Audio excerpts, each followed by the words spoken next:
পরিক্রমা বিধি।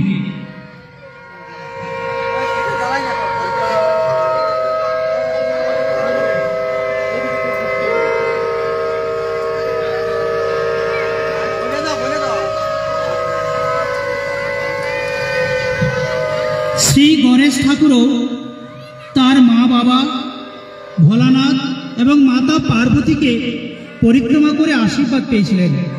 এইভাবে আমরাও এবারে আমাদের মা বাবাদের বাম দিক থেকে ডান দিকে 7 বার পরিক্রমা করব, আর এর সাথে আমাদের পৃথিবীর পরিক্রমার ফল প্রাপ্ত হবে।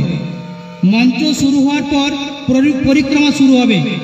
পরিক্রমার সময় তোমাদের হাতে অবশ্যই প্রণাম স্থিতি থাকবে। 7 বার পরিক্রমা করব। শিশু ভাই বোনেরা, তোমরা বাম দিক থেকে ডান দিকে 7 বার পরিক্রমা করবে।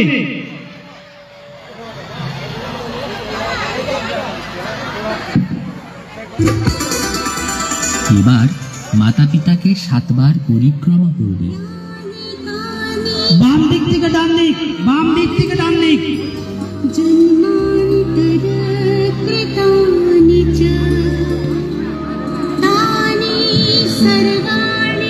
ঠিক আছে, এর বাম দিক, এর বাম দিক।